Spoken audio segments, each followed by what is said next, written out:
trying to set up my new headset. Nice. We'll get it going. One day at a time, right? Basically, yeah. It'll be fun. This will be fine. This will be fine. This is no big deal. We'll get through it. I do want to get Alistair in here. I fucked up yesterday pretty hard, where I accidentally muted myself for the YouTube stream for like the last 20 minutes. So anything I said didn't get recorded for Logic of Sense, which sucks. Oh no. Yep. No. Now recording. All right. And then we get the PDF shared. Happy days. All the way around. Happy days, happy days, happy days. So do we call Derek and say, hey, we need to do a reshoot? We may. Or are we you just may. going to plant your... Yeah, Are you just going to respond on your own and kind of cut it in? Yeah, we'll see. I may have to re-edit and sort of re-stab myself in there. It's fine. It's not the worst thing ever. It happens. Agreed. But we'll give everyone a few moments to join, and then we'll dive and continue through. And this week, Jack, we are absolutely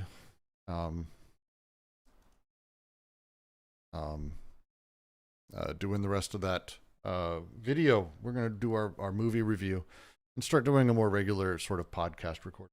That's definitely a thing we're taking care of this week. So, but looks like we'll just go ahead and start off because we've got a lot to discuss, and we can get through this at a decent pace. Hello and welcome everyone to the Deleuze and Guattaris Quarantine Collective's ongoing reading of Anti-Oedipus. We are going to be continuing from 3.11, about halfway through where we left off last week, maybe 3/4 through, as we make our way and continue to talk about Oedipus finally showing up, how it impacts us within Capital, how it plays within the space, and so very much more. As we go, don't hesitate to drop a question in chat, unmute yourself, say hi, all that good stuff. We will be here and discussing all of it excitedly. Anything before we kick off fully, Jack, that we should be talking about, or are you pretty good? At this time, I think we're pretty good. I think I'll just kind of tease that we have some cool stuff coming up in a few weeks, right? Some interesting stuff to release. So I don't think anything more than that needs to be said. Fair enough. Fair enough. Fair enough.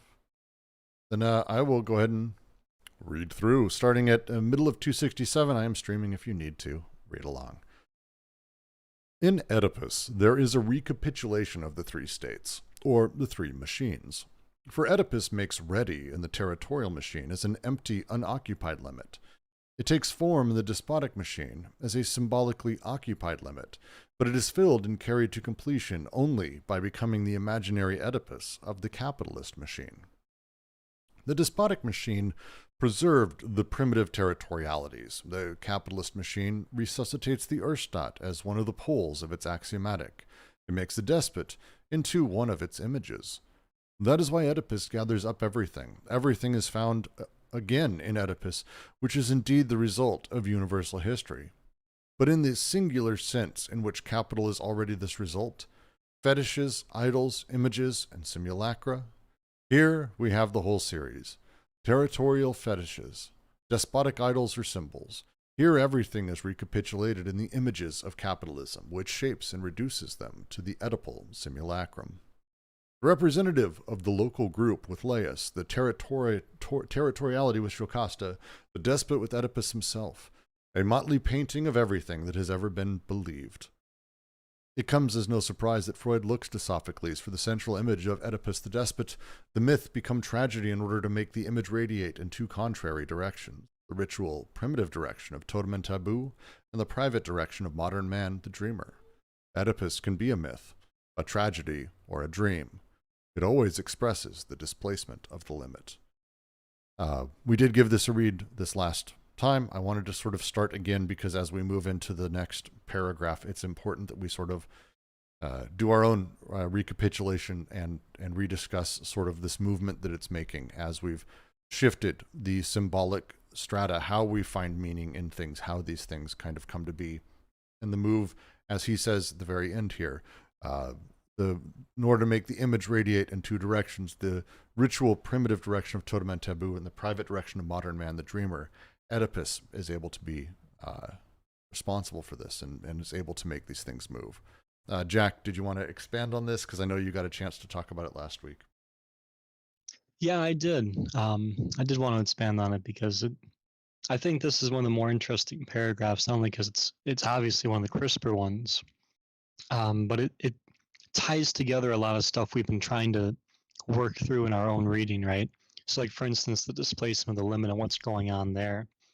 One of the interesting things about this paragraph to me is that, so if you think about what they're saying, just kind of following the order of the sentences, they're going from how the representation is changing and how Oedipus changes with that representation, how it does different things for each representation, whether it's in the way that Oedipus relates to the connective, the distributive, which would be the kind of signifies and gives you the symbolic, which I thought was really interesting that they're kind of going into that mental realm, but also the symbolic realm. But then in the third realm, right, the imaginary with Oedipus, and obviously there's an interesting Lacanian connection with this too, but by placing Oedipus and the Oedipal and the imaginary, right, there's something really interesting here in terms of what Oedipus now does in a kind of becoming concrete fashion. Because what they seem to be saying here is, so as opposed to Oedipus, the symbolic and the signified, the kind of mental aspect again, and codification and overcoding, you have Oedipus in terms of something like expression, right? So you have Oedipal expressions and you have the way that figures are being represented through images more directly, right? Or that figures may comprise the imaginary through Oedipal expressions, right? And so then the last point I wanted to make on that is with this point about the limit. These Oedipal expressions, I think, kind of help us understand what's going on here. Because in terms of an Oedipal expression, you've got a representation of the subjectivity being created, right? That third synthesis, the intensities and the affects being distributed in the zones of the BWO or the socius. And with this representation, as an Oedipal expression, I think it's interesting because it shows you three brief things, right? It shows you how in the representational, you've got the first order of the kind of the Oedipal economical, right? The economics that can be represented through Oedipus, but also the way that that has a simulacra, that is simulated through the familial. And then kind of the consequence of all this in the terms of the displacement of the limit is that this is kind of a difference between the breakdown and the breakthrough. This point about the breakdown, like we've seen as far as the limits go, is instead of having the reconfiguration of the absolute limit in that, right? You've got the reconfiguration as a kind of an integration, but a displacement of what's already in the representation, such that it's just recapitulated, right? It's kind of reorganized as a representation. And that's done through this point about an Oedipal expression, right, through these figures. So that's all I've got on that topic. It's a great way to put it. I'd also add, it's the way Holland talks about it as through much of this, it's kind of them also sort of talking through Lacan again, as they did through much of the second chapter, and bringing this back to the forefront. The way that Oedipus sort of operates, how it works, isn't just directly with these hyper-concretized specific things, but instead the functions of these elements and how they play, and the functions. This is the rallying cry through a lot of sort of Lacanian talk around Oedipus, and that's a big deal for them as well, as they make these things move sort of into that space and they begin talking through it. Because again, the three machines, what they produce being the thing that's constant. Yeah, and that's kind of the interesting thing there, right? Like when you think about the imaginary of production, right? If desire is the production of the real, and in capital, that is represented in the imaginary through these two Oedipal expressions, right? These two modes of simulacra. It is really interesting to think that when you encounter a representation of production here, right, it's two different orders of subjectivity.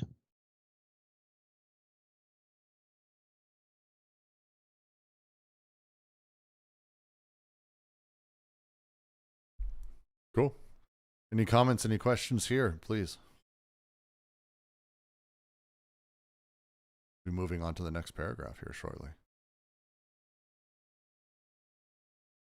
All right. Oedipus would be nothing if the symbolic position of an object from on high in the despotic machine did not first make possible the folding and flattening operations that will constitute Oedipus in the modern social field. The triangulation's cause. Whence the extreme importance, but also the indeterminate nature, the non-decidability of the argument advanced by psychoanalysis' most profound innovator, which makes the displaced limit pass between the symbolic and the imaginary, between symbolic castration and imaginary Oedipus. For castration, in the order of the despotic signifier, as the law of the despot or the effect of the object from on high, is in reality the formal condition of the Oedipal images that will be deployed in the field of immanence, left uncovered by the withdrawal of the signifier. Sorry. I reach desire when I arrive at castration. What does the desire-castration equation signify, if not, in fact, a prodigious operation that consists in replacing desire under the law of the despot, in introducing lack there at the deepest levels, and in rescuing us from Oedipus by means of a fantastic regression? A fantastic and brilliant regression. Someone had to do it. No one helped me, as Lacan says, to shake loose the yoke of Oedipus and carry it to the point of its autocritique. But it is like the story of the resistance fighters who, wanting to destroy a pylon, balanced the plastic charges so well that the pylon blew up and fell back into its hole. From the symbolic to the imaginary, from castration to Oedipus, from the despotic age to capitalism, inversely there is the progress leading to the withdrawal of the overseeing and overcoding object from on high, which gives way to a social field of eminence where the decoded flows produce images and level them down. Whence the two aspects of the signifier, a barred transcendent signifier taken in a maximum that distributes lack, and an immanent system of relations between minimal elements that come to fill the uncovered field.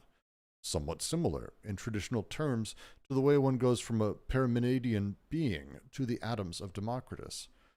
A transcendent object that is more and more spiritualized, for a field of forces that is more and more immanent. Quick, yeah. I've got a paragraph break there.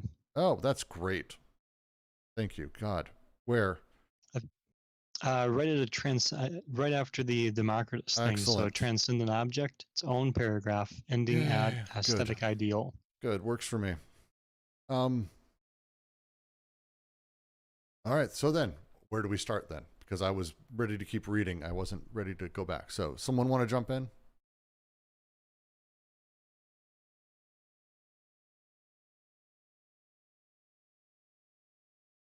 I was reading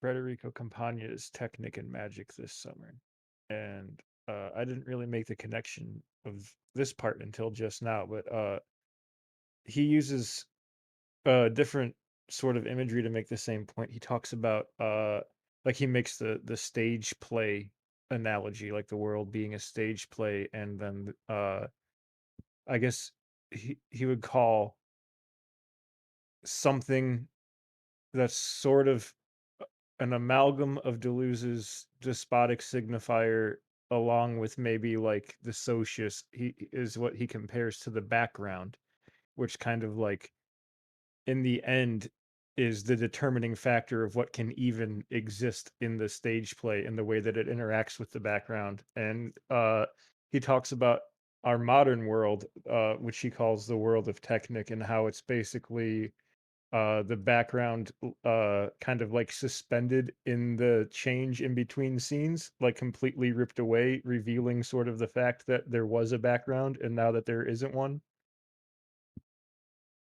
And I feel like that's what kind of similar to this idea of like the plane of immanence uncovered by the withdrawal of the despotic signifier. Oh, no, I just thought it was an interesting parallel. Sorry. No. I think you're spot on. It's not a thing I can respond to quickly, Ben. That's a lot that was said there, and please do link to the PDF if you have a chance. I don't have it on PDF. I just have like excellent. the physical copy. Oh my Sorry. God, shit. I know, right? Physical media in 2021. Disgusting. But regardless, paste a link to the book. I'd love to take a look. I think you're spot on. I think you're really spot on. The lines in here, for castration in the order of the despotic signifiers, the law of the despot or the effect of the object on high is in reality the formal condition of the Oedipal images that will be deployed in the field of immanence left uncovered by the withdrawal of the signifier. Once we've lost the despot, once we've lost the thing that is tying us to our, how to put it, we'll go back to filial relations or our alliant relations. The thing that is tying us during the despotic is that despot, the master signifier, if you even will, of the despot who gives us meaning, who tells us what to do, who tells us what things mean. And the elimination of that, the change of that does leave this field of eminence back is this very strange thing that we now have to deal with. And how do we control desire? How do we handle it? How do we keep it repressed? Because you can't just have, unlimited desire rolling in every direction. Dear God, no one wants that. And so it's that line that they have. I think it's mostly sarcastic. I reach desire when I arrive at castration. There's that setup where castration hits is where desire also ends. The sort of combination they're talking about there. Yeah, I think I'm with you on this one, Ben. I like that analysis of it a lot. Rocket Test asked specifically to go through that last sentence, and so I'll read through it because I think it helps explain also the rest of the paragraph nicely. Whence the two aspects of the signifier, a barred transcendent signifier taken in a maximum that distributes lack, and an immanent system of relations between minimal elements that come to fill the uncovered field. Let's say these are two ways of looking at the world. On the one hand, you have the Parmenidean being, he uses it here, or the atoms of Democritus. The Parmenidean being is the idea that all is one. It's Parmenides' thing, is all is one. Everything is ultimately sort of this mass multiplicity, but ultimately is a single eternal totality, a total reality, he called being, that sort of is the underlying thing here. Versus Democritus, who instead broke everything up into its incredibly tiny singular parts, the atoms, and that the atoms together actually make existence sort of its thing. The play here they're talking about is if we have like the way we're looking at the word where we have this one total all reality, and ultimately lack is distributed from this, and this is how we're able to sort of have, this lack here creates the breaks here, it creates sort of elements of where we can start separating things out, versus the minimal elements that come to fill the uncovered field, this mass, here's this immanent field of desire that's sitting here, but there's a billion of them. This sort of is the two sides he's talking about as far as I'm reading this. Anyone, please feel free to dive in. That's how I'm reading it, as him talking about sort of these two aspects of how the signifier operates. I'll leave it open for a moment to make sure someone does.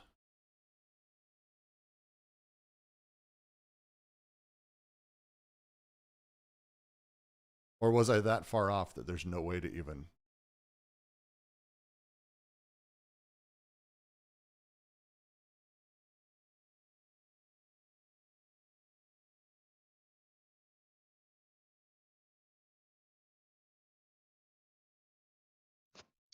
I mean, what you're saying certainly made sense to me, right? I mean, this point about the Parmenidean being, right? Like, so if you just put it in terms of Platonism, right? It's the forms, right? But kind of with Parmenides, it's not the forms; it's kind of what things are, just as that is, right?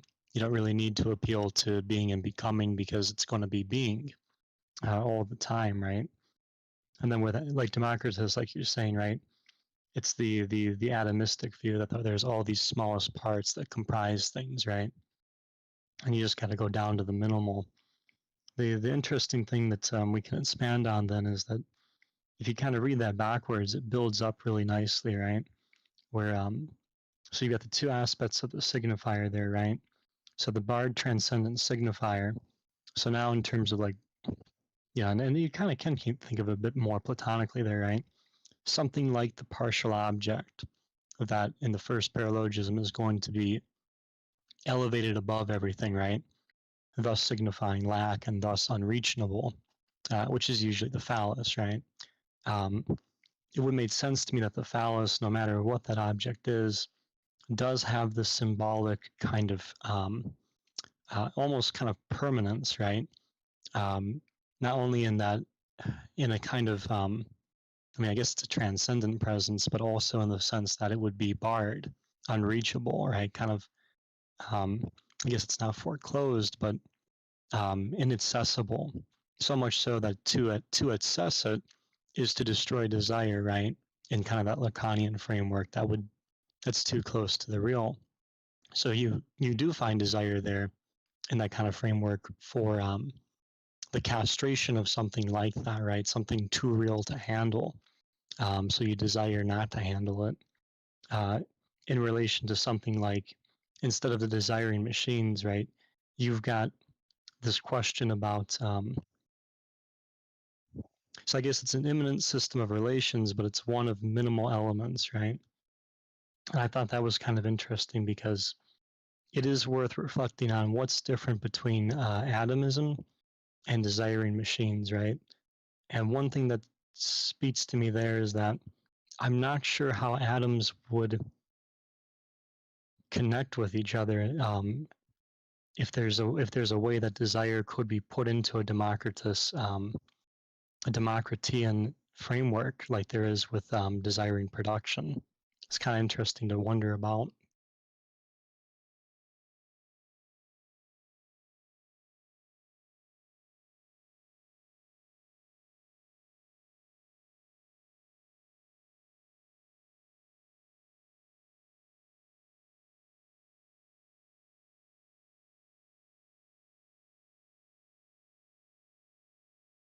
Anyone else? It's open.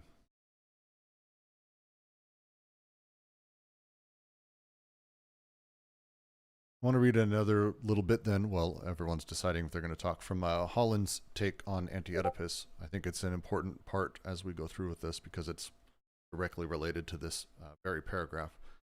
Deleuze and Guattari acknowledge the importance of Lacan's attempt to depersonalize psychoanalysis, but they argue that he did not go far enough in reducing or elevating it to a purely functional analysis. Notoriously, the phallus is impossible to strip of its associations with the male sex organ despite Lacan's desire to construe it as purely a differentiating function. In a similar way, it's difficult to detach the lack that, for Lacan, defines human psychology in general from its associations with the whole or the result of castrated represented by the female sex organ. Images from the imaginary register inevitably cling to the functions he wants to distinguish as purely symbolic. Ultimately, Deleuze and Guattari argue the familial and the structural versions of Oedipus, as well as the imaginary and symbolic registers themselves, are indistinguishable. Or rather, the differences between them remain in force, but instead of being differences between distinct, stable entities, they are differences that define those entities only in relation to one another. So instead of positing an exclusive disjunction between imaginary and symbolic, which would enable a clear distinction between them, Deleuze and Guattari propose an inclusive disjunction, according to which imaginary and symbolic are different but not distinct. Their differences ultimately undecidable, serving to inextricably relate rather than segregate or separate. That's the play that they're making here sort of throughout. Love how he phrases that.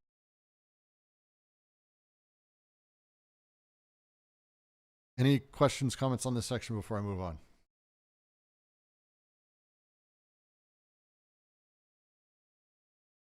And Rocket Test, did that answer your question? Sorry, I forgot to ask. after I finish my ramble. I hope so. I hope so. Good. Excellent, excellent, excellent, excellent, excellent. I'm going to let Misha and Jack have it out in the chat, and I'm going to continue reading. A transcendent object that is more and more spiritualized, for a field of forces that is more and more immanent, more and more internalized. This describes the evolution of the infinite debt through Catholicism, then the Reformation, the extreme spiritualization of the despotic state, and the extreme internalization of the capitalist field define bad conscience. The latter is not cynicism's contrary. It is, in private persons, the correlate of the cynicism of social persons. All the cynical tactics of bad conscience, just as Nietzsche and then Lawrence and Miller analyzed them to arrive at a definition of civilized European man. The hypnosis and the reins of images, the torpor they spread, the hatred of life and all that is free, of all that passes and flows, the universal effusion of the death instinct, depression and guilt used as a means of contagion, the kiss of the vampire. Aren't you ashamed to be happy? Follow my example. I won't let go before you say it's my fault. Oh, ignoble contagion of the depressives, neurosis as the only illness consisting in making others ill. The permissive structure, let me deceive, rob, slaughter, kill, but in the name of the social order, and so daddy mommy will be proud of me. The double direction given to resentment, and turning back against oneself, and projection against the other. The father is dead? It's my fault. Who killed him? It's your fault. It's the Jews, the Arabs, and the Chinese. All the resources of racism and segregation, the abject desire to be loved, the whimpering at not being loved enough, at not being understood, concurrent with the reduction of sexuality to the dirty little secret. This whole priest's psychology. There is not a single one of these tactics that does not find in Oedipus its land of milk and honey, its good provider. Nor is there a single one of these tactics that does not serve and develop in psychoanalysis, with the latter as the new avatar of the ascetic ideal. All right, we're finally caught back up where we ended last week.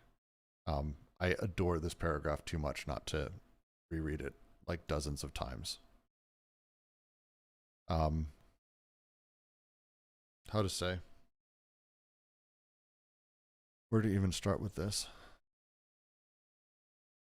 I guess to kick it off there, the thing that kind of hits me there is if you think, and again, I'm kind of reading it backwards here, but if you start from resentment and work your way backwards, one of the suggestions here is that, so the transcendent object, which is usually the phallus, right?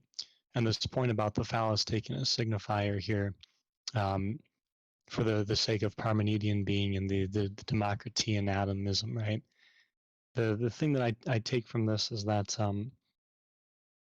if you just have like slave morality, right?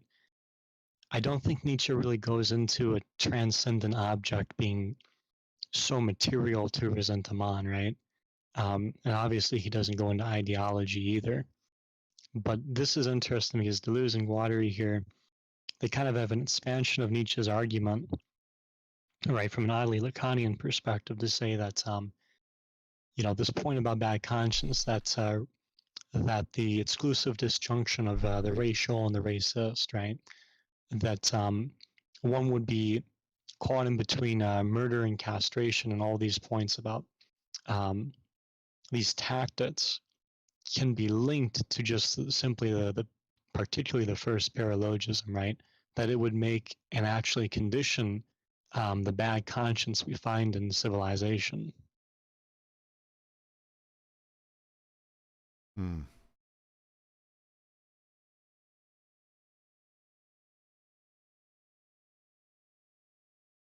And Tamisha's, I thought you were chatting with Jack when you originally wrote. All philosophies of difference, essentially this sort of inclusive disjunction is core. Yes, the inclusive disjunction is basically like if there's a handful of things, if you're able to grasp, it's that everything needs to sort of attempt towards that's the push if there is an ethical drive, I feel like that's a thing. But this inclusive disjunction is absolutely central to, I think, everything Deleuze, I want to say. Is that fair?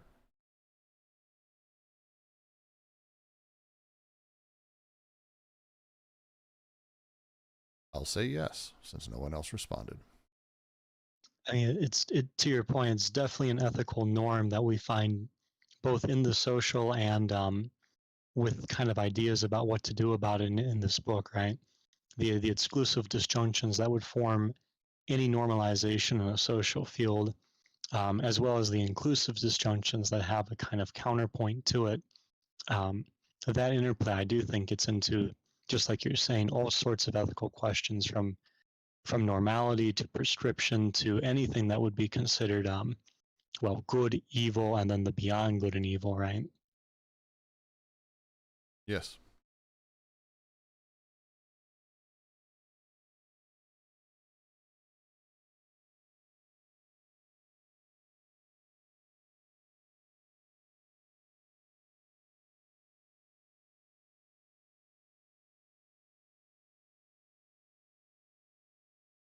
Open to questions before we move on.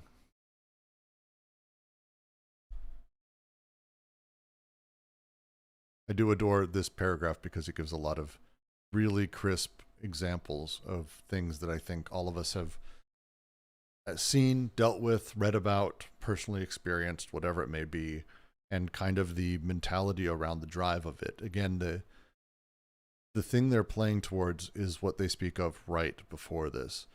The extreme spiritualization of the despotic state, the extreme internalization of the capitalist field define bad conscience. The latter is not cynicism's contrary. It is, in private persons, the correlate of the cynicism of social persons. All the cynical tactics of bad conscience. And they just run through that.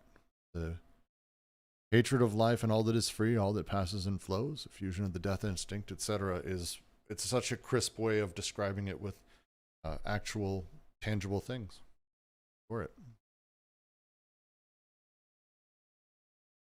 Suppose there you go, Jack. Go for it. Oh, yeah. Just to make a final point, then. So one of the things I like about it too is, you know, especially like coming from an ideological perspective in that, right? One thing that can happen is we'll look at this this kind of problem, right, and we'll say like Christianity produces it, the Reformation, Catholicism, and that, so on. I like this point about understanding it through the transcendent object and that, right?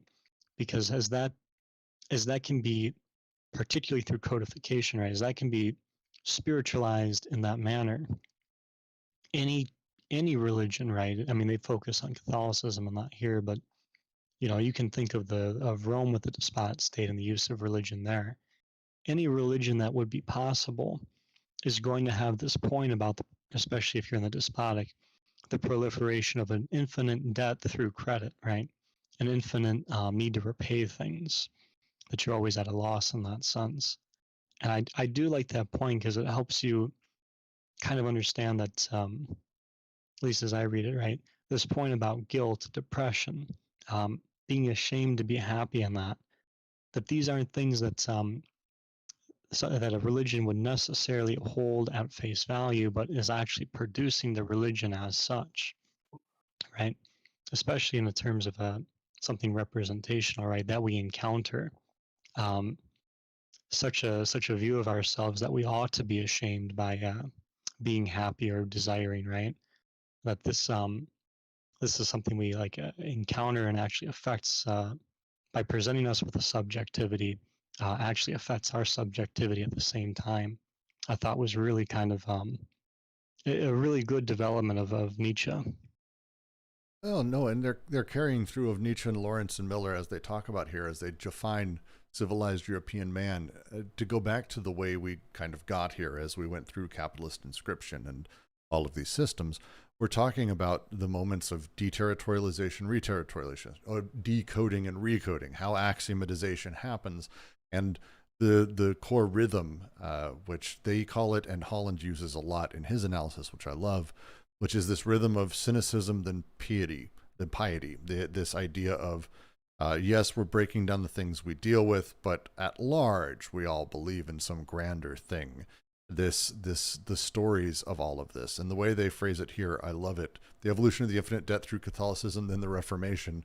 The way that this played, their specific line here, and it's one of the things that happened, is Martin Luther, who said, "Fuck the Catholic Church, we don't need any of that stuff," but then posted his rules, and it was like this really great fighting thing where he deconstructed this setup, but then immediately invested a shit ton of power in the state in terms of the core piety and expression that they talk about. This thing that happens sort of as capitalist inscription sort of plays, as we find ourselves cynically deconstructing, but then immediately turning around with this ascetic piety as we turn ourselves into a place of belief. The thing happens as they describe it throughout all of this, that aren't you ashamed to be happy? Follow my example. I won't let you go before you say it's my fault. I need to own... Oh, Jesus Christ. It's so frustrating to just even read some of this. These are people. This is how people treat each other. I personal experience, at least. But it's, oh no, the father's dead. It's my fault. Who killed him? It's your fault. The Jews, Arabs, Chinese, all the resources of racism and segregation. The desire to be loved. And then immediately following that, the whimpering at not being loved enough or being understood. This is cynicism, piety as a rhythmic sort of back and forth. I just love how they describe it here. To continue, because Oedipus is this thing that does a great deal of this. To continue to the next paragraph. Is there another page break? No. Good. All right. Once again, psychoanalysis does not invent Oedipus. It merely provides the latter a last territoriality, the couch, and a last law, the analyst as despot and money collector, but the mother as the simulacrum of territoriality, and the father as the simulacrum of the despotic law, with the slashed, split, castrated ego, are the products of capitalism insofar as it engineers an operation that has no equivalent in the other social formations. Everywhere else, the familial position is merely a stimulus to the investment of the social field by desire. The familial images function only by opening onto social images, to which they become coupled or which they confront in the course of struggles and compromises, so that what is invested through the breaks and segments of families is the economic, political, and cultural breaks of the field into which they are plunged. This is the case even in the peripheral zones of capitalism, where the colonizers' efforts at Oedipalizing the indigenous population, African Oedipus, find themselves contradicted by the breakup of the family along the lines of social exploitation and oppression. But it is at the soft center of capitalism, in the temperate zones of the bourgeoisie, that the colony becomes intimate and private, interior to each person.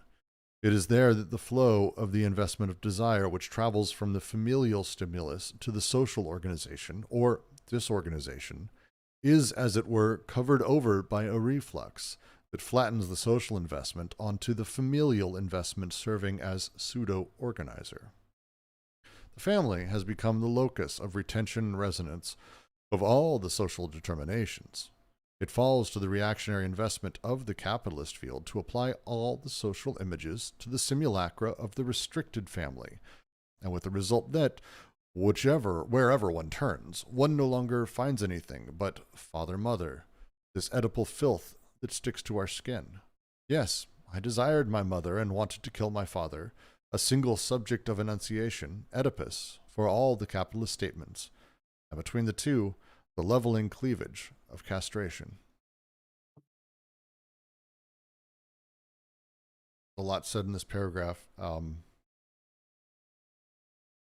As we described a little bit ago, and we talked through, the nature of how the shift of how we become part of society, how we get sort of built for it.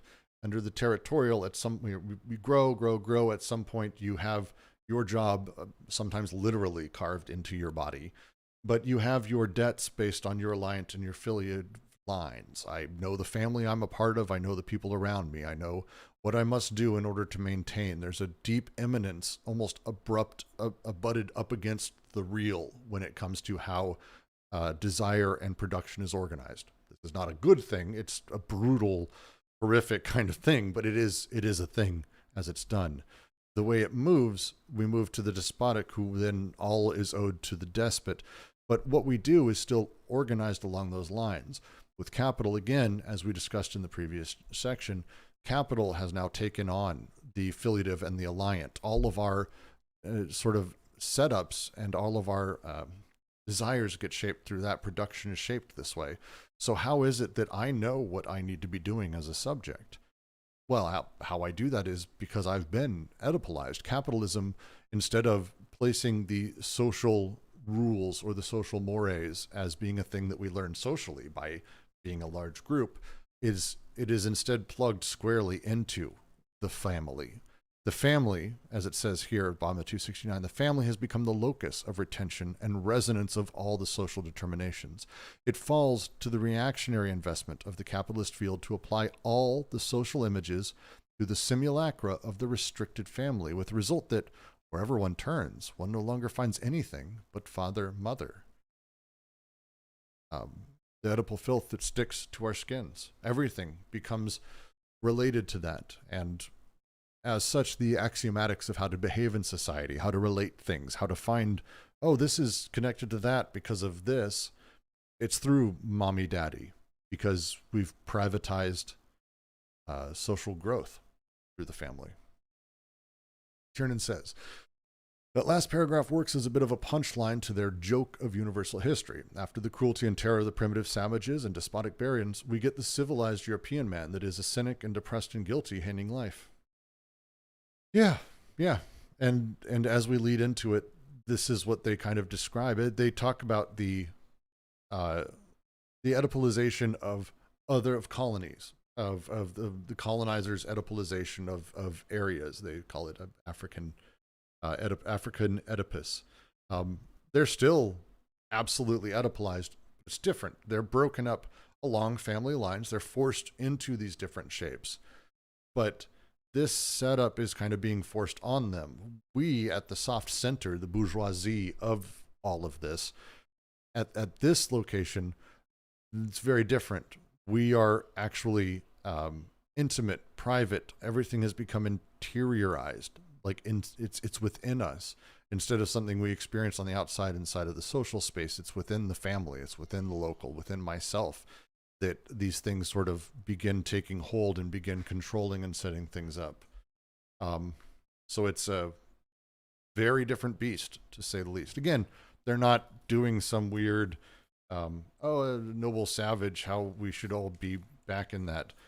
If you didn't read it, it's not, their chapters on it are fairly not happy. And the despotic, I don't think any of us are dying to get back to that. They're wanting us to keep moving forward, but it's an interesting sort of universalized history. I heard someone trying to talk.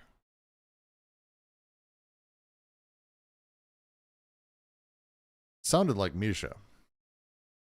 Yeah, I just had my mic on. I didn't realize it. Sorry. Yes.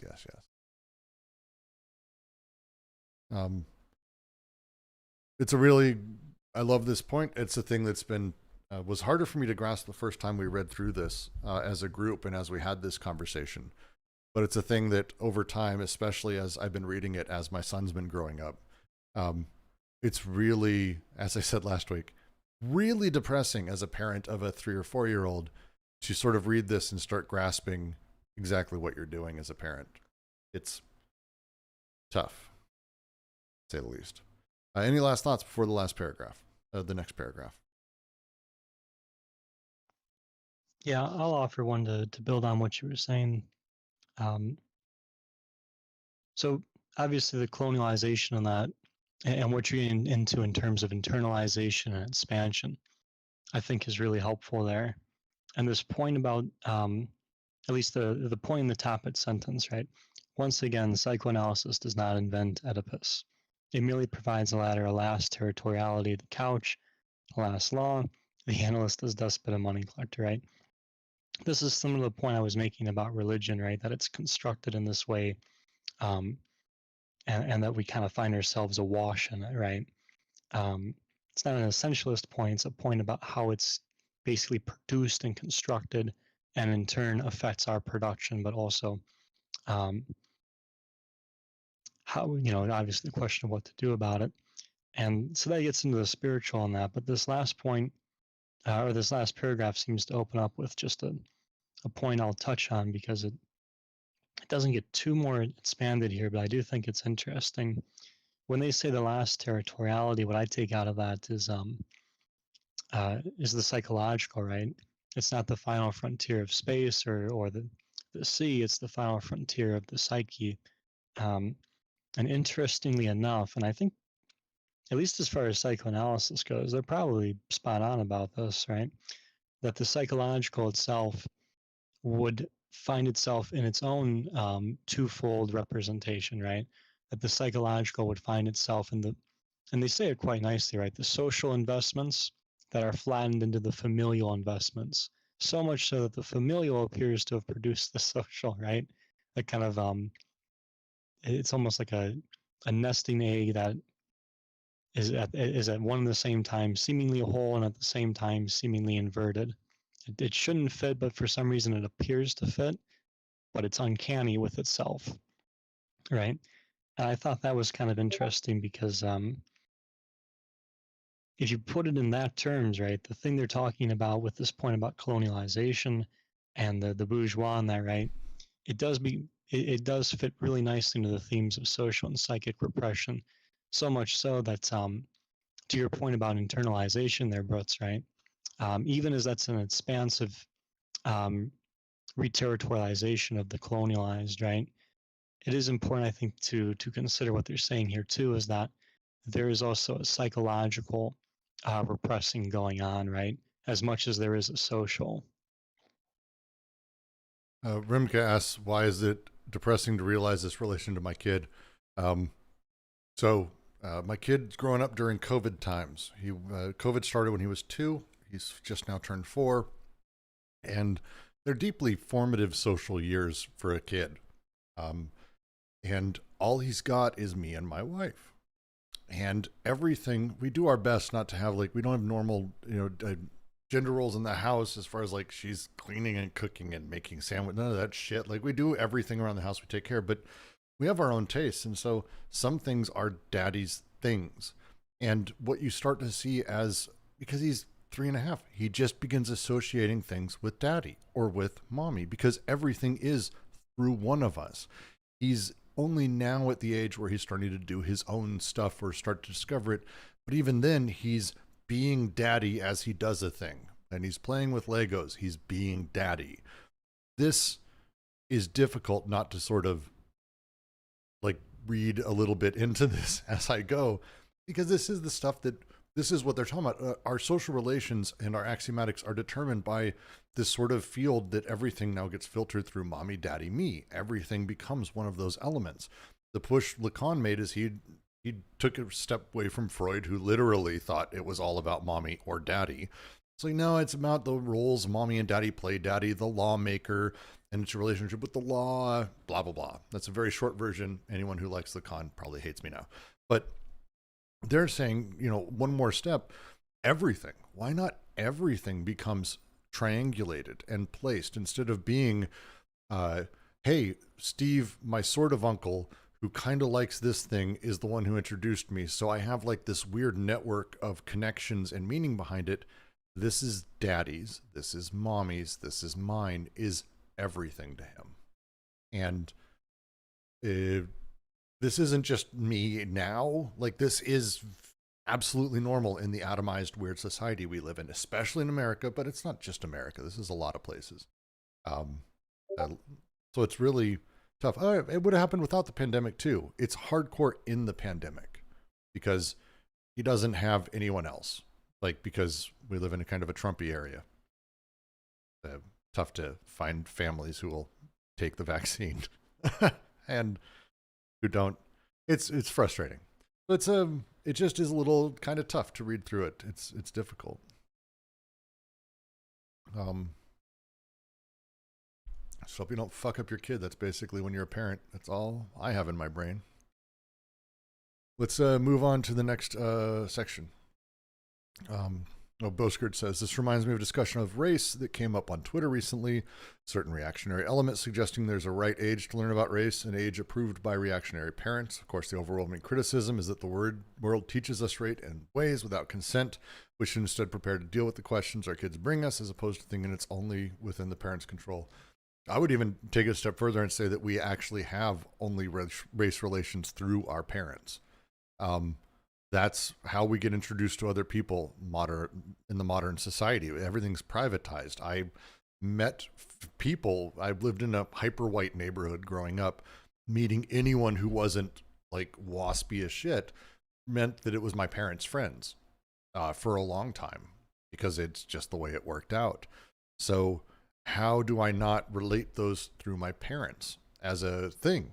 Well, now do that and do it throughout the South, because that's very much the reality throughout much of the South. It's a closed family. We've dumped all of that and hyper privatized. Not privatization of like power companies was bad.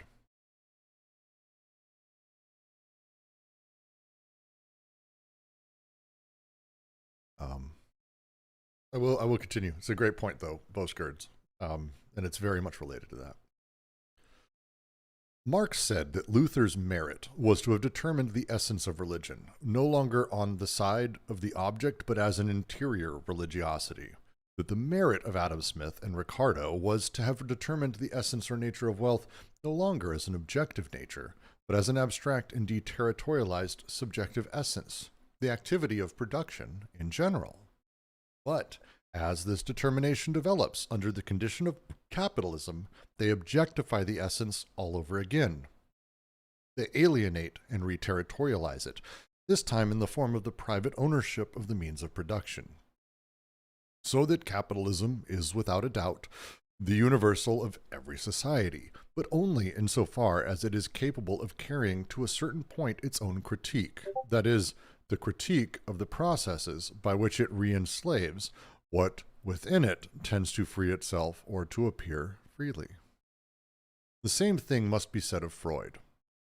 His greatness lies in having determined the essence of nature or nature of desire, no longer in relation to objects, aims, or sources, territories, but as an abstract subjective essence, libido or sexuality. But he still relates this essence to the family as the last territoriality of private man, whence the position of Oedipus, marginal at first in the three essays, then centering more and more around desire.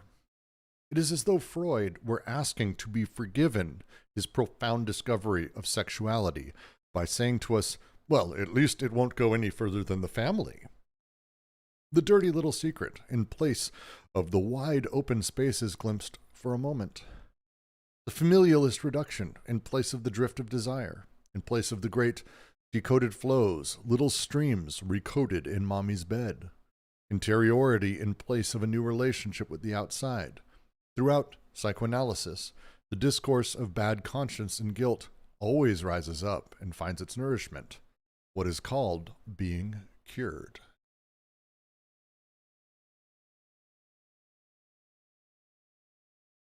Lightly to sort of sum up, as we've been talking about, the play of the cynic and the piety, the move on the one hand where we decode and then we recode, and how desire, these subjective essences, get immediately objectified as quickly as possible. This idea that they've never gone far enough. Marx said Luther's merit was determined the essence of religion. That's great. And then Adam Smith, determined the nature of wealth, these abstract quantities, who then immediately placed them into a very specific and hyper sort of concretized determination. Freud, very much the same thing with desire. Desire plays the same way. And this is, again, to go back to it, this is Oedipus. This is how these things play out. This is how desire gets reconcretized. Little streams recoded in mommy's bed. It's a great line, Jean Claire. I agree. Actually, that might be the best line that sums up this paragraph. In place of the great decoded flows, little streams recoded in mommy's bed. That's actually a really, really crisp way of saying that. It's just nice. That's pretty spot on. Nice. Anyone, please, commentary. You think it would be fair because psychoanalysis is kind of like forgotten about in today's day and age by most people, that we can kind of like replace that with the what they call like the corporate mindfulness or whatever, that's kind of talked about a lot. Like if you go on Indeed, I'm sure, not Indeed but LinkedIn, I'm sure you hear people talk about this kind of stuff. So the last time we were having this reading, the same kind of thing came up. I tend to actually believe that we've deeply internalized psychoanalysis. If you watch Trump's my example of this. Both sides, the Trumpers and the non-Trumpers, everything that was pro-Trump, it was Daddy Trump, King Daddy Trump. It could not be more like hilariously directly Oedipalized, all the way through the QAnon people who everything they're doing is like this really weird hyper projection of Oedipalization. It's fucked up. But even the other side, the libs who basically make fun of him for, oh, his daddy didn't love him long enough. Like just the weirdest things. He wants to fuck his daughter. Like just everything is so assumed to be Oedipalized that we almost don't even think about psychoanalysis, but we've already kind of just been like, yeah, it's just that's right. We all just have this within us. Still call people anal. We do. Like it's so bred into us and built into us now. It's hard not to make fun of people, or you have the discussion again about the privatization of the family. You'll hear people say, well, you need a mother and a father in a home. And even, passing that, you'll have people who are like, well, you don't need a mother and a father. You need two mothers and two fathers. We still need the Oedipal triangle. Please, I promise we won't have some weird configuration of a family. We may be, gay or lesbian or various genders, but we're certainly not going to be weirdos. Like it's this really strange sort of appeal that we're also Oedipalized. Please let us be normal. Please let us be normal. Let us be like you. It's so constant. It's hard for me to say that it's not just built into us at this point. Yeah, that's certainly fair. Like, I know I often see people that are into psychology generally, like at school, hate Freud. They hate everything about him, but they still kind of accept some of his principles. And they also tend to ignore his cool stuff. Like it's all the shitty stuff. Like it's, I've never really spent time with someone who's super into Freud except one time. And it was just this very strange sort of dive, because it was like the stuff that I like from it, that I've pulled from Deleuze or I've pulled from, various writers like Lacan. They just could not that stuff, that's the boring stuff. Here's the interesting. And it's like, I don't even care about what you're talking about. It's so strange. But I think that this paragraph is about that. It's like, hey, look, he did this thing. He found desire and he unleashed it. Because prior to this, people didn't really think of desire as like its own standing thing, passions as its own thing, libido, sexual desire as anything but kind of contingent little weird connection one-off. Oh, I have desire for this. Now I don't. It's over. Oh, I came. I no longer have any sexual drive. The switch of having it be this sort of separated secondary thing is like amazing. It's as they say, a profound discovery. But he immediately turns around and goes, but we won't let it just go wild. I'm only going to make sure you want to fuck your mom, which is hilarious. And I like the joke. We won't let it, discovery of sexuality go further than the family is a genuinely funny line to me.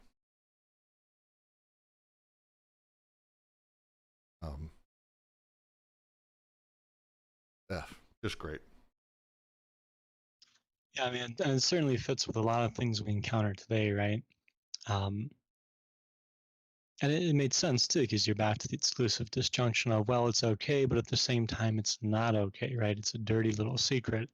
It's there, and yet it has to be silhouetted, right? Mm-hmm. I'll say to that, it's been interesting reading this because and listening to the discussion, the way I kind of read the paragraph is a little differently insofar as That doesn't mean I disagree either. It's just a different perspective. The thing that strikes me there about libido and Smith and Ricardo and Luther, right, is that they're able to understand. I mean, here it's essence, right? But they're able to understand something like the religious, something like the economical, particularly wealth, right? And Freud, insofar as he understands desire, without it being an object unto itself, or to kind of contrast it with phenomenology, without these things being constituted through objects. That is to say, it's not as though desire exists or takes place simply for the sake of an object, right? That desire is predicated on the desired would seem to be a very poor argument, right? Because it just seems to conflate terms.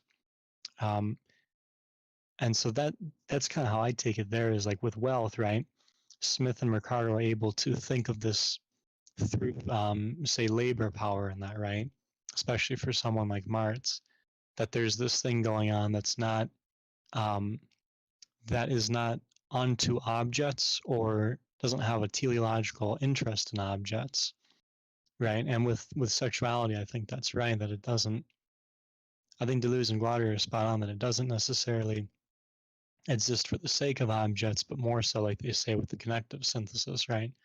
That desire is these series of forces, right, that basically constitute the relationships between objects, and also are constitutive of what those objects are going to be doing, right? But at the same time, it's a reflexive relationship, so that the objects work back on desire in that, right? It's just desiring production in a nutshell. But they're right, I think, too, to say that for Freud, yeah, he kind of sees that, right? But at the same time, like we were just saying, the familial ends up being how to say this? The familial becomes the medium that represents those forces, right? And I think that's spot on, even with privatization and wealth and all of that, right? We always have this problem with with labor and the free market and that, I think, insofar as we're talking about something that is supposedly not tied down to objects, right? Has all this potentiality in terms of like a force. And yet at the same time, it's relegated to certain things, right? And the things that you have access to then become more important than those forces, or thought to constitute those forces.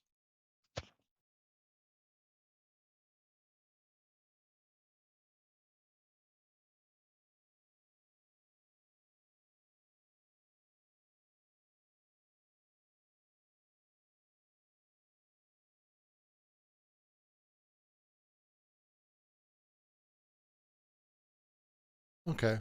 I mean, it's definitely a slightly different reading, I think, generally pointing towards the same direction. Yeah. But consider that. I think where we're both kind of landing, though, in the two perspectives is that, why does that medium kind of become important? Why the objects and not?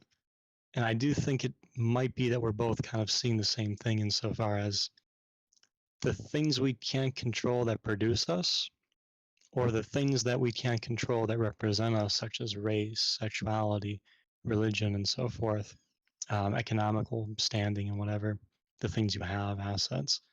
The states of that does seem to be, I think, what we're both mutually seeing insofar as something like sexuality or wealth would need to be relegated to those objects, right? Or to your point about mindfulness, that those kind of conceptualities play a controlling role because they can become techniques for such control of subjectivity, right? That they represent it, but at the same time can kind of affect the production of that subjectivity. I think there's an element here that's also the underlying, the way that when Luther found and did his criticism of the Catholic Church and the way religion operated, when Adam Smith did his of capital, when Marx did his of capital, Oh, and when Freud did his, these were allowed and enabled by material conditions on the ground and sort of produced. And they've talked through this a significant amount when they sort of first got into why the family within Freud. You know, because the reason Freud got to the point he did, and the reason, it's probably in the next paragraph. I know I'm jumping ahead, but the reason Freud made this assumption that the family is the center of it is because that was his life. He lived super bougie Euro 1800s. This is the way that the families were instantiated at that time. And as such, he was able to sort of separate out the sort of weird miasmatic nature of desire and be able to see it a little bit more crisply and cleanly, the same way that, you know, as Luther came about, his timing and his material conditions that allowed his merit to find the essence of religion, not on the side of the object, but as a interior religiosity. You're talking about one of the more extraordinary periods of how to handle religion, completely because of a handful of contingent realities and material effects on the ground. The same with Adam Smith, the same with Marx. And I think that sort of conversation he's having, and they're about to get into, I think is pretty powerful in that direction too. How do you think sort of their view of this as far as like Kafka and stuff goes, right? Because like I feel like especially like the law and stuff, Kafka's like really trying to get to the point that like the interiority of things is basically just like not real. Like there's no interiority of the law. It doesn't actually exist. It's not a thing you can get to. Well, I think that's what they were harping on Lacan for that, and they didn't go super deep into it here, but it's along those lines. Lacan basically made the shift from Freud, where Freud said everything is literally about your dad or your mom, and you're having those things expressed outwards as issues with them that are instantiated in the way you hate your boss. Lacan went, it's more that the dad represents things, and because he's the lawgiver of the house, the one who gives order, and as such, you're more having issues with order at large. And so the push for him was to sort of break down that the father is the thing, to more that there's this other sort of interiority, as you're describing it, that's more of the essence of, that is the thing you're having the issue with, I suppose, or the structure that is the machine of the father, what it does. And they're even, I think, breaking it down further than that and saying it's not just the father or the way the father reacts. It's everything goes through this. It's not just that the law does. I do feel like the next paragraph actually is literally going to answer that too, because it's about the family and the way that fantasy is developed through it. And the Kafka question is a whole, we need to read Kafka soon. I'd be down for a reading of their Kafka book. Yeah, that might be a good sort of interstitial as we try to figure out how the fuck we're going to do 1,000 Plateaus down the road. But I would also say that you're spot on that their general fascination with Kafka is for that exact reason. Like, it's just about, Kafkaesque is a term about losing yourself within a system and becoming just simply a cog inside of it, as like, right? Like that's Kafka's thing. And so it's kind of understanding that we are the interiority almost. I don't know. We could debate about that.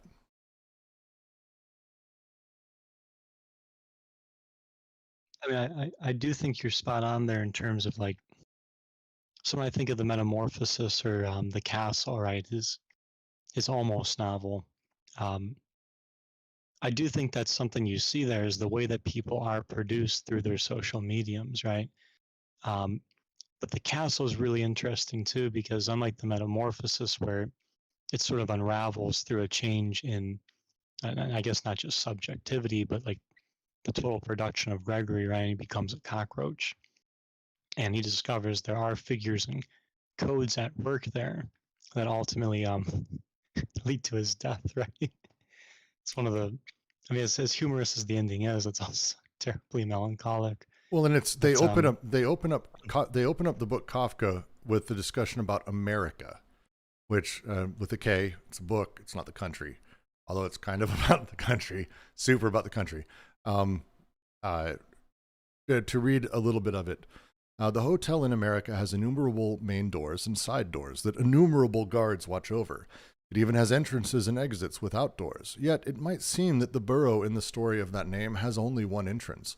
The most the animal can do is dream of a second entrance that would serve only for surveillance, but this trap arranged by the animal and by Kafka himself. The whole description of the burrow functions to trick the enemy.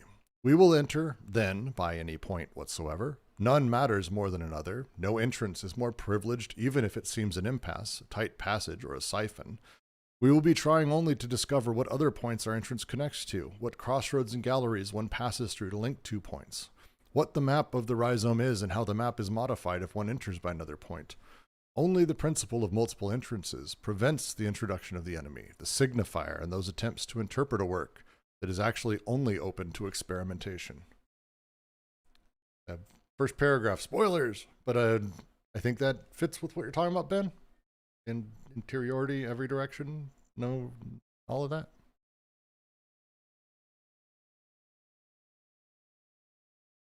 Yeah, I mean, mainly I was just like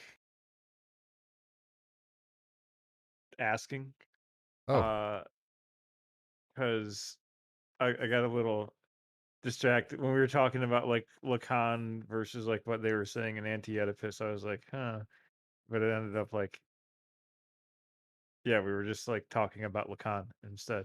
oh, But yeah, no, yeah, absolutely. This is like exactly what I was saying, like about like there isn't interiority really, right? mm-hmm. Like I mean, there is, but it's like not.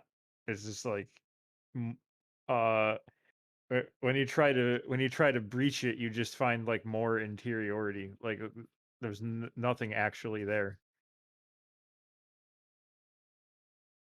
With that, I'm going to move on to talking about the exterior and interior family, because I think it's appropriate. And then we will discuss and generally be open for questions or commentary from literally anyone. So if you have stuff, start getting it prepared, your questions and everything for this whole section. On 2 points at least, Freud exonerates the real exterior family of any wrongs, the better to internalize the family and the wrongs in the person of the family's smallest member, child. The way in which he posits an autonomous repression independent of social repression, the way in which he abandons the theme of the seduction of the child by the adult, in order to substitute the individual fantasy that makes the real parents into so many innocents or even victims. For the family must appear in 2 forms. One, where doubtless it is guilty, but only in the manner in which the child lives it intensely, internally, and where it is confounded with the child's own guilt. The other, where it is a tribunal of responsibility, before which one stands a guilty child, and in relation to which one becomes a responsible adult. Oedipus as sickness and sanity, the family as an alienating factor and an agent of de-alienation, if only through the way in which it is reconstituted in the transference. This is what Foucault has shown in his very fine analysis. The familialism inherent in psychoanalysis doesn't so much destroy classical psychiatry as shine forth as the latter's crowning achievement. After the madman of the earth and the madman of the despot comes the madman of the family. What 19th century psychiatry had wanted to organize in the asylum, the imperative fiction of the family.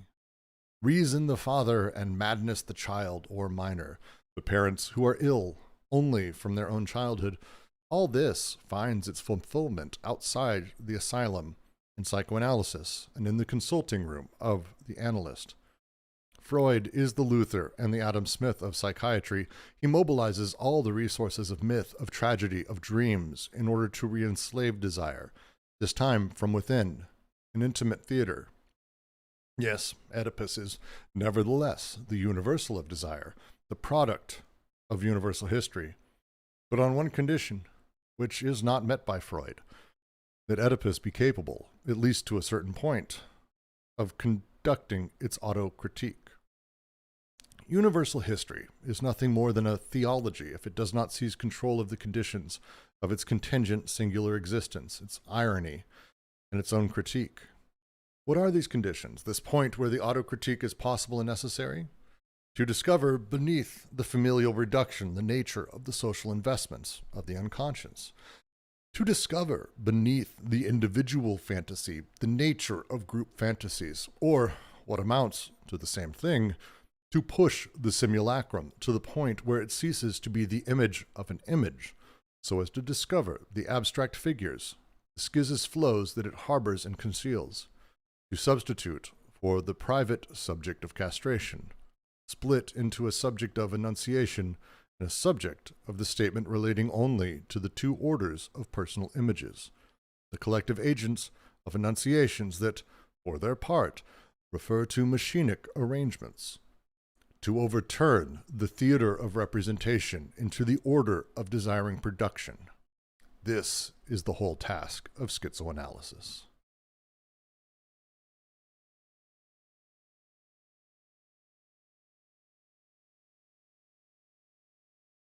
Great.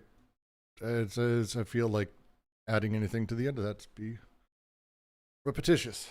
At this point, what I'd like to do, because we have a bunch of you here, I'm open.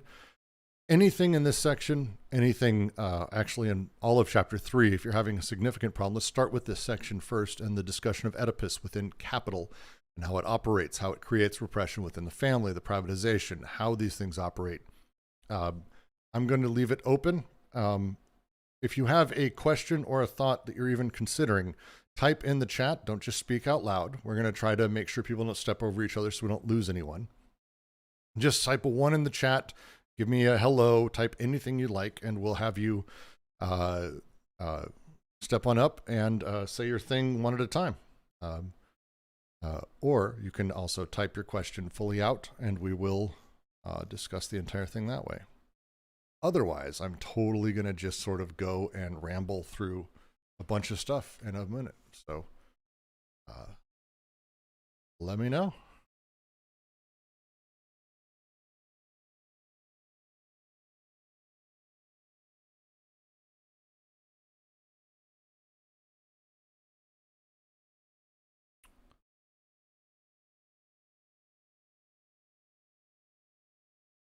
Please, JK. Yeah, can I ask a general question? Lacan's, Deleuze is,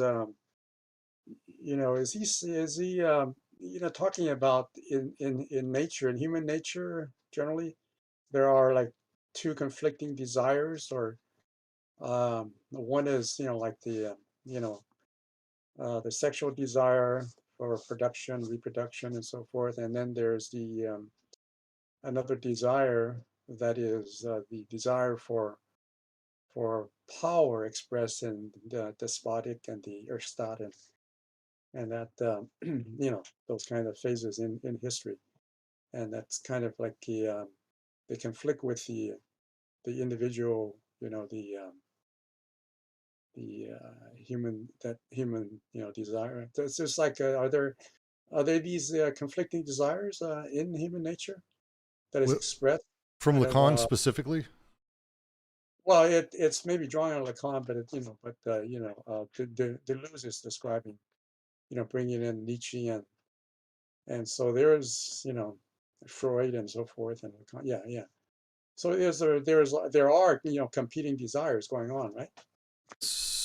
That he's described. There's a lot. That's a very loaded question. I'll do my best to sort of try to answer. So with Deleuze and Guattaris, and the caveat, this is how I read it. If anyone has a different reading, please, I totally would love to hear it. Desire, passion, connection, libido, noema, there's a million names for it, but it is just one thing, that force, this underlying sort of setup. It's the thing that opens the entire book from the very, very, very beginning. What is it? But it is it. It is singular. It is the one. There are, when we talk about desires, we're not talking about desires in terms of desiring this or that. We're talking about desire as its underlying thing. It is this underlying power, pressure, passion, thing that flows, that moves. Over time, it becomes coded, decoded, recoded, axiomatized, placed, repressed, forced into lack, made and fucked up, all kinds of things that out the other end become desires that we call them. And this happens throughout the course of a massive amount in ourselves and our experience to make and produce our own subjectivity that gives us lots of conflicting desires, like wants and needs and likes and dislikes and fetishes. And this makes me come, this doesn't, this arouses me, I like this, whatever it may be, desires.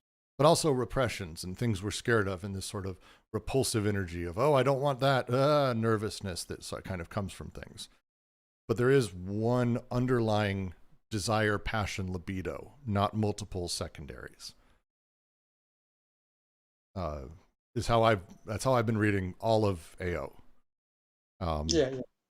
Well, but Nietzsche's point is that his thing is the will to power, and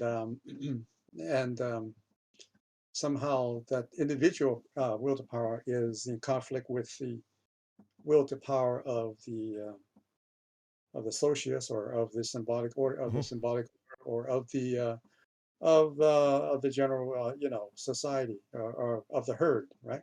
Mm-hmm. So there's a competing desire there, and Freud's is the libido and the eros, so there are competing desires.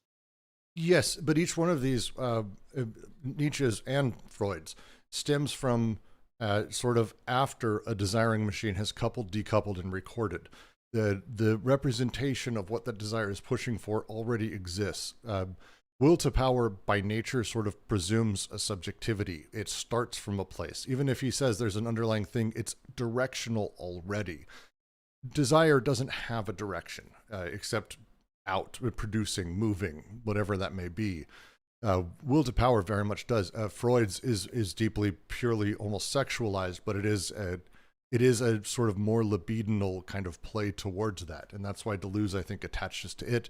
And of course, Lacan even runs further with that in the way that he talks about desire being that sort of underlying push and play. So, like, the big difference would be for Deleuze, desire exists, let's call it a pure state. He would refer, I think, and I think he does actually, I should pull up Nietzsche, his reading on that. But the nature of sort of a will to power is something that would exist and maybe does, if whatever it may be. I don't think he critiques it as not existing, but that it exists only after desiring machines have already made their connection, disconnection, and moved on. That it's not the very base level. Like Deleuze went one step further kind of thing. Yeah. Is how I've read it, Jack. Yeah, if I could offer something there. So speaking directly on Anti-Oedipus, right, on this text, the thing I would say there is, if you're trying to get at competing desires, right, it's going to depend a lot by what you mean there, right? Are there desires more important than others? Do desires try to kind of struffle with each other, right? And I think if we go back to the syntheses, which is kind of the hallmark of Anti-Oedipus, right, we can get some idea of an answer to that question insofar as if desires are the connections and therefore the constitution of relationships between machines, right? The productive relationships before we get into the functionalities in the second synthesis, then I think it might not be that they're necessarily competing or in conflict with each other, but the inference may be then of that the way that they work together, in whatever sense they work together, is through the establishment of those relationships and perhaps and this is where you get something maybe like competition, but more so of varying intensity, right? And I think this is particularly clear with the third synthesis in Voluptus, where the intensity is distributed, right? The difference between them is itself intensive, right? And this is something they're going to harp on with capital associates, right? The diets of Q, diets of Y and more so the difference in quantity as intensivity. So I don't know that it's necessary that that there's one that's more important than the other, but that the way in which they relate to each other, just like they constitute relationships, once we get into the question of intensity, I think might be the more useful way to go about that question.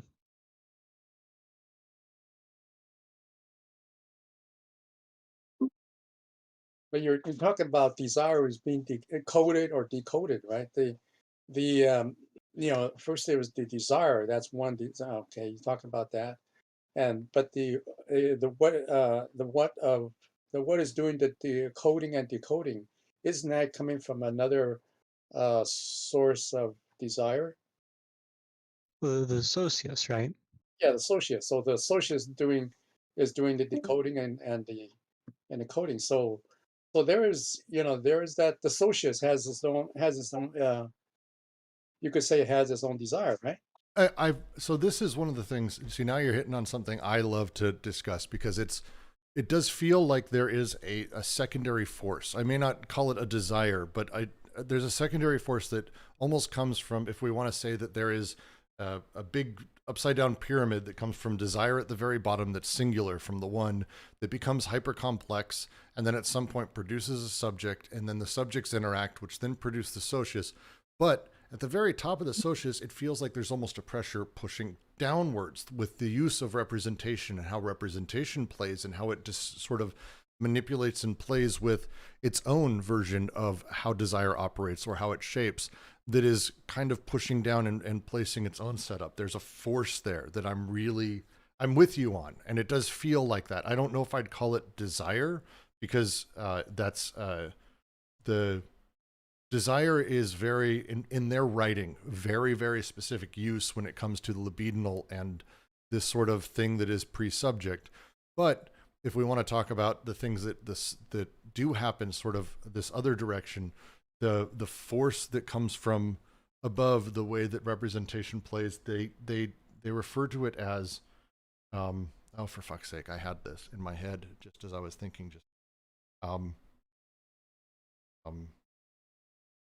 Because if you talk about what the individual is, you define the individual as a person that is composed of a singular subjectivity that is also related, to the socius, that is somehow, conditioned by the socius, and all the other aspects of that are related to what the socius is, the imagination, and so forth. And then ultimately, you could say that the individual is decoding himself, right? The individual is really, there's only one desire, from which is from the individual, but it begets what it is conditioned by all those other aspects of the society, civilization.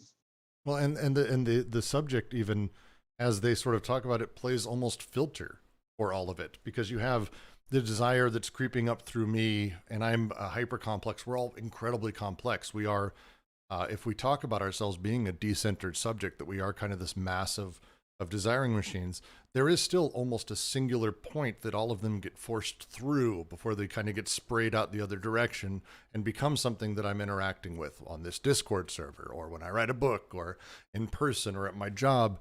There's only, generally speaking, one action I'm able to take at any given time. And as such, I'm kind of filtering these desires and naturally coding them through my own activities and singularizations. So then at the other side, I'm almost playing the role of another fount of another type of energy and force that's coming out of me, that is now interacting with the forces of you guys and playing around, but also at the same time being shaped again by the socius that pushes down, the same way my subjectivity pushes down into my own desire and creates repression, creates lack, creates all these things that sort of have their own problems. They operate very, very similarly in terms of how the socius operates on the subject. For sure, there's a lot of equanimity between them, and I think I really like your point on that. I really like that a lot. I made a comment when we were doing the Erstadt one that there's almost a way that the Urstadt operates on the social order at large is very similar to how Oedipus operates inside of the family or inside of the subject. And Right. it's a really interesting sort of analogous way they're talking about the molar and the molecular. It's one of the reasons they use the two regimes that operate mostly the same with some key differences. And they even explicitly say that the socius is like a body without organs. They don't say it is, but it's like that because it kind of operates similarly. So I love that. I really love that, JK. Thanks. You should explore that because I haven't seen a lot of people talk through that sort of idea that maybe there's some other force or what we might call that oppression that comes from above, if there is such a desire or libidinal thing that plays that direction. It's interesting.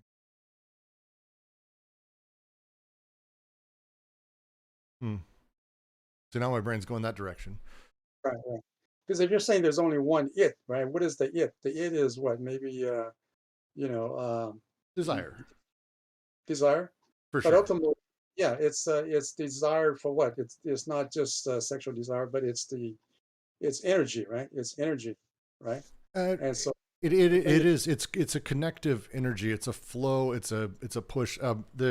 There's a piece in Chaosmosis. I'll upload the PDF in a moment. It's called The Balance Sheet of Desiring Machines, where Guattari kind of dives in really deep to almost exactly what you're talking about. Let me see if I can find it for you. But please continue. yeah. So yes, it's almost scientific, like the energy that makes up what we are, and our consciousness is really just perhaps pure energy. But even there's energy even in a rock or in inanimate matter, so forth. And so there's like you say, there's only one it, right? One desire. Mm-hmm.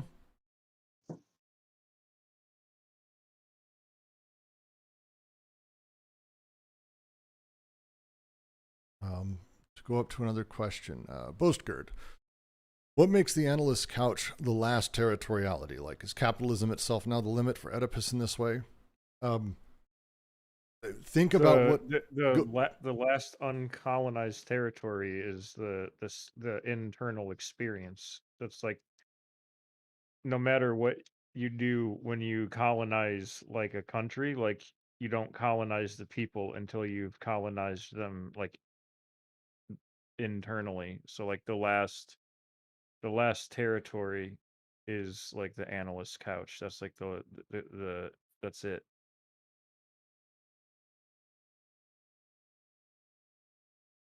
It's the attempt to Oedipalize and colonize like the internal experience of the world. Said very well.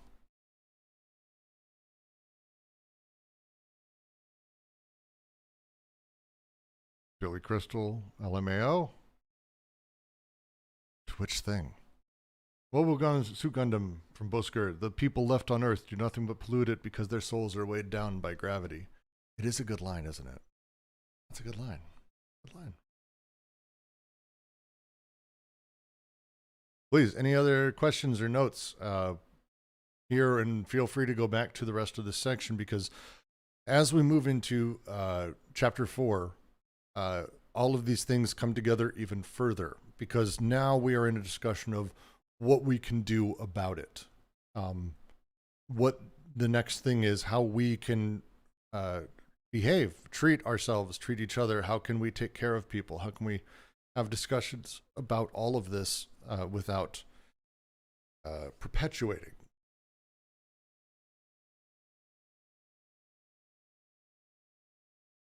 Jean-Claire, the idea of schizoanalysis then is to expose and destroy the theater, the structure itself, daddy, mommy, me, and the container, in order to see the unconscious flows and to unblock flows.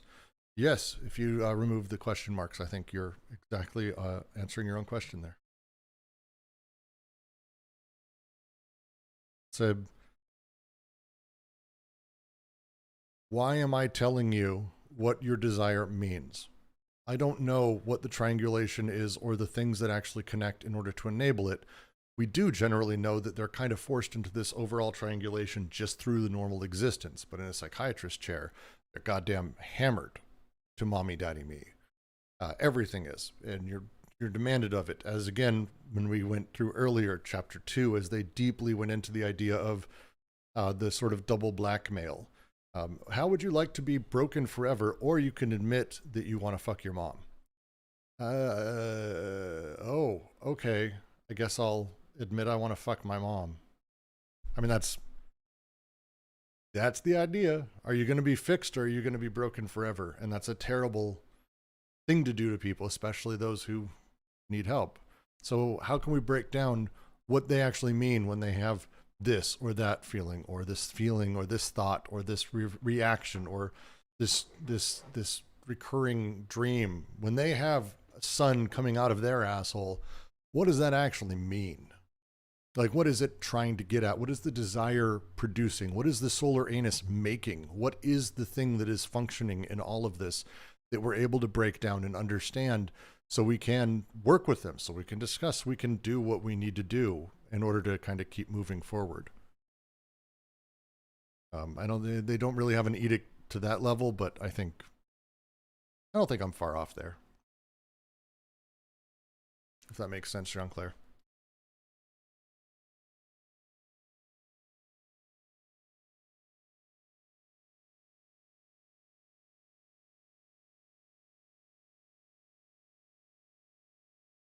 Any other comments, questions, anything going on?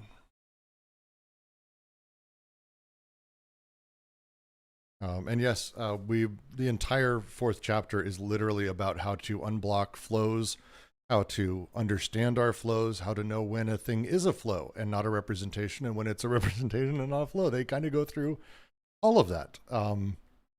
It's not an easy chapter. And it's not clear in the way that I just described it. I shouldn't describe it as what's upcoming is not like a manual on how to fix a car. Like, there's a lot of art to what they're talking about and the way they go about it and how to go about it. But I really do love the upcoming section for us to go through.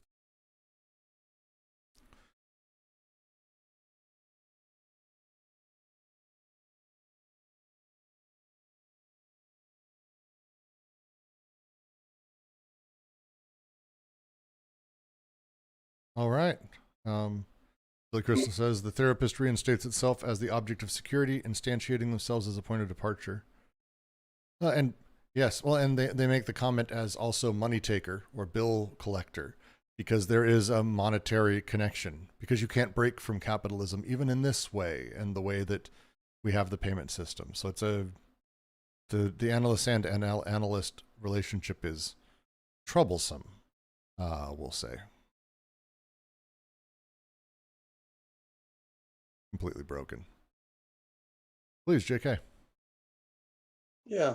Do you see the development from from the primitive to the despotic to the earth-stat to capitalism as a kind of logical development of where we are now, of I guess the despotic now is the CEO, right? The one with all the cash, right? Well, it's so you're asking me personally, and I think everyone will have an opinion. I'd love to hear Ben and Jack's and everyone else's thoughts too. For me, I don't see it as an inevitability, and I don't think they necessarily describe it as such, but instead a look back and going, look, there's all these pieces. If we imagine time as kind of this giant, if you haven't played the game Katamari Damacy, like it's this game where you have this giant ball that sticks to everything and it kind of just rolls. And as it rolls, it picks up everything that it can within a certain size. And as it grows bigger, it can pick up bigger things. There's an odd inevitability to the way that game is built, where as you go, you will pick up certain things that enable you to pick up other things. Without those things, you couldn't pick up the next set of steps. To me, there is not a necessary inevitability to the way they're describing the movement through time from one to another, but instead there is a way that pieces came together when they did, and Pieces got picked up, pieces got dropped off, some got pushed inside the Katamari and came out later. The way that these pieces sort of function in the machine, it's constantly changing as pieces are falling off, another piece gets added. That's shifting over time is how I view their view of universal history. And I know there's a lot of views and takes on that, but then mine's probably a more simplistic one. But I don't see necessarily an inevitability or a logical, this goes here and then inevitability, we have to get here and then here. They're more contingent on specific parts and things and the way that things function as they do, happening to happen alongside other times, based on various material conditions. Ben, Jack?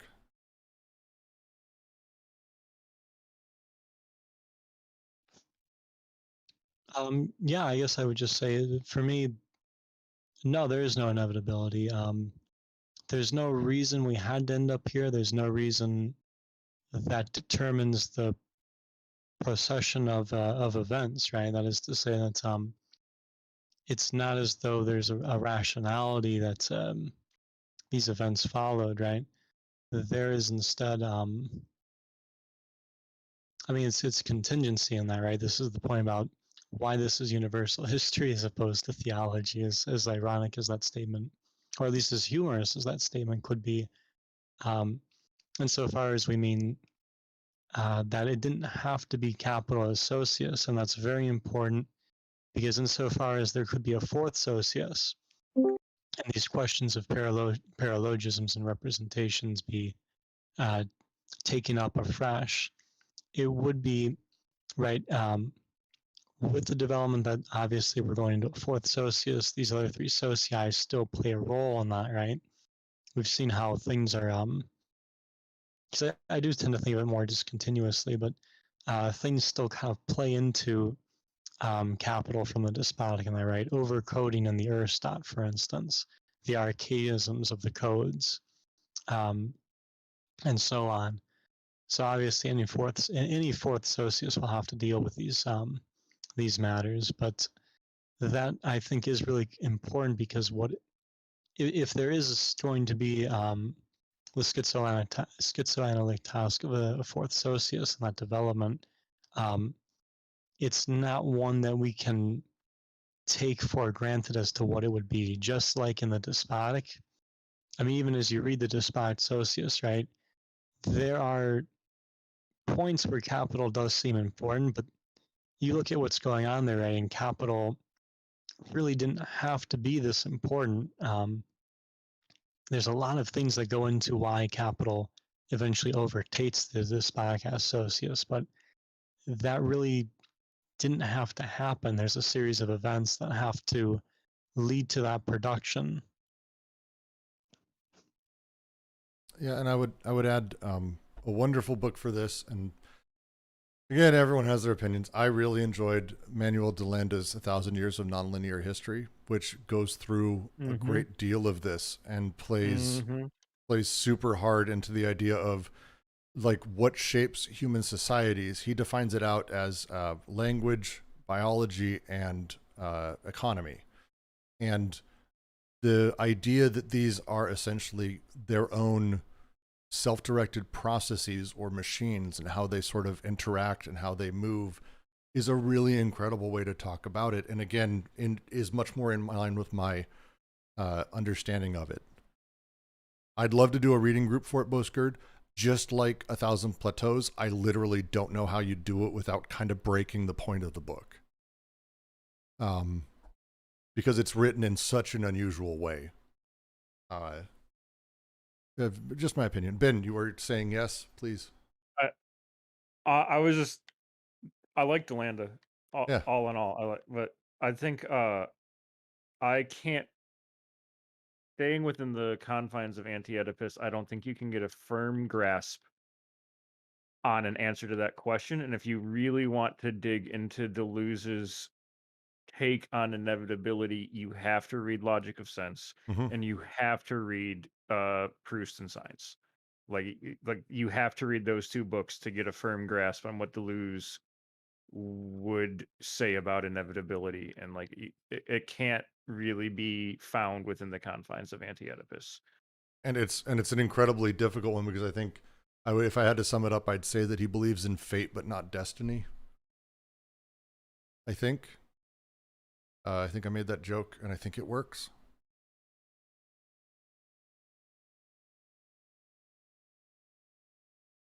It's complicated.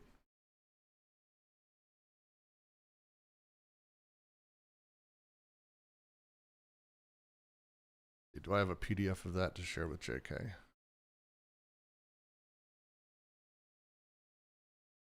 Not. Need to get one. And Proust and Signs is 100%. Fuck. I almost want to do that reading next. It's so good. Please. Yeah, no shit. But you'd have to.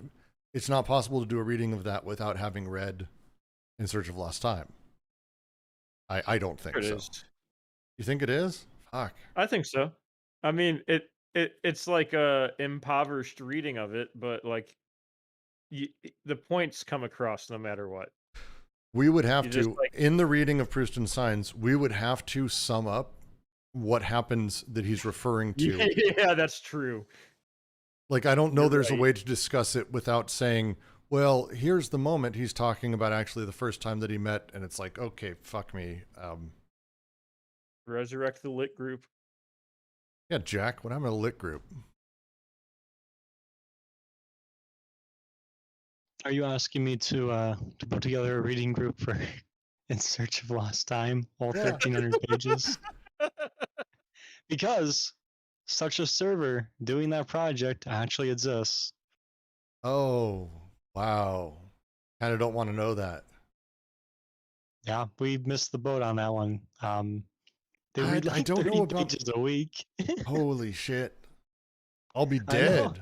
I'll be dead. Green, yellow. Okay, sorry. I'm doing a thing. In Search of Lost Time, the time I've spent reading In Search of Lost Time in a reading group, that's what I'm looking for. That's what the reference is.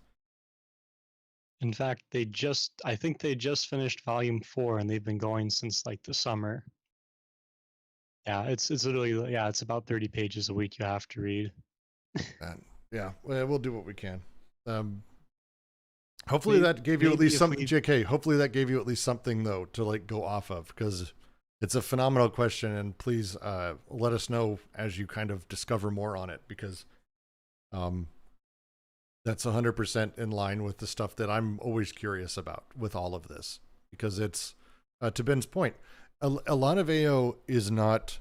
There isn't an edge to it. It doesn't go, here's how things are. That's not really how they operate. The book is very much written as a starting place for us to utilize and find our lines of flight and go elsewhere. And as such, once you start really getting in and finding these really weird questions, you'll find that there isn't a lot of people who've done a dive on X or Y or Z in the same way. There's no secondary literature really on Deleuze and Guattaris' concept of the Urstadt as a very simple thing. Most of the compendiums and companions to the piece barely mention it as is. So there's a lot of room to really have fun with diving into these different pieces. And it's one of my favorite parts of the book myself. Thanks. But with that, any last questions or notes before I close out for the day?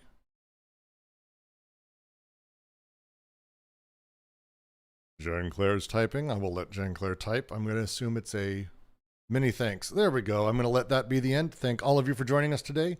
It's been lovely. Next week, we will be getting into, I think we may just go straight into chapter 4 and start right away, which is going to be exciting and wild and going to be new. And there's a lot there. So please bring your thinking caps. There's a lot.